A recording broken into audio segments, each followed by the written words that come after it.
and to spur internal chaos are doomed.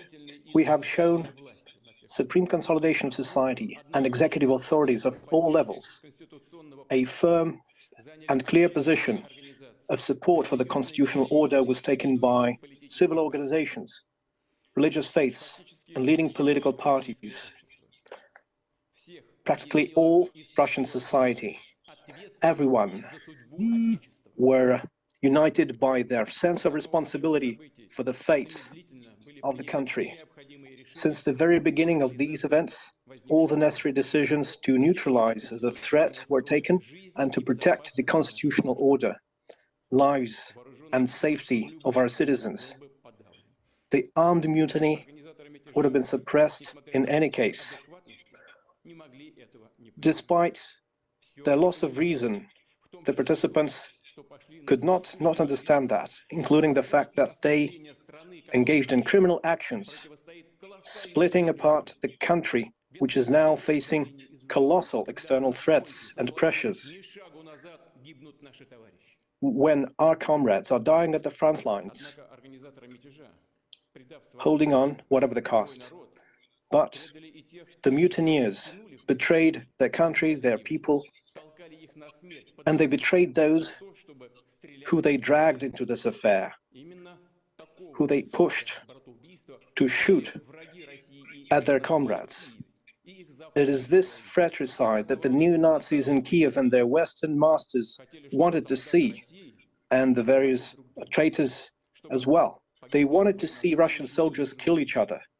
They wanted to see Russian servicemen and civilians die, and ultimately to see Russia defeated, and the Russian society split apart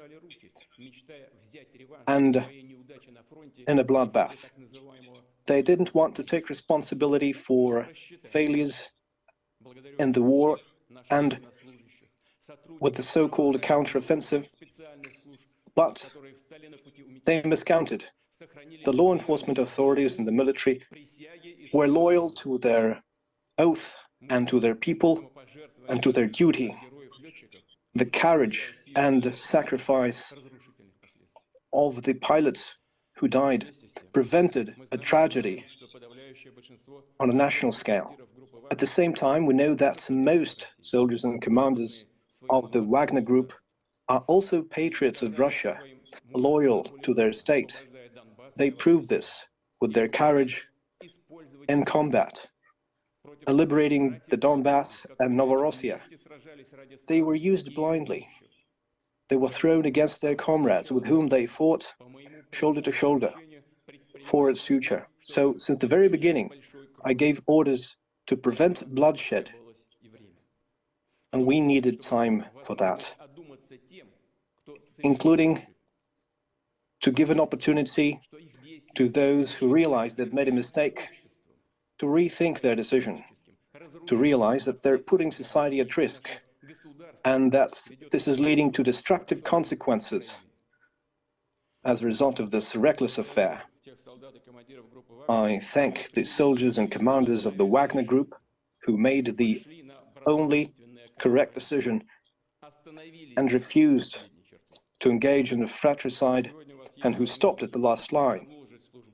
Today, you have an opportunity to continue your service to Russia by signing a contract with the Ministry of Defense or other authorities, or go back to your families. Those who wish may go to Belarus. The promise I gave will be fulfilled.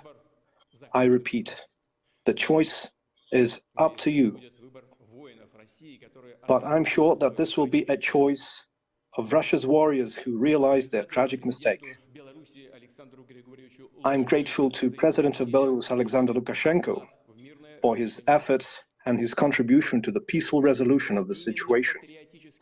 But I repeat, it is the patriotic spirit of people, the consolidation of the entire Russian society, that played the deciding role in these days. This support allowed us to overcome this hard challenge. Thank you for this. I'm grateful.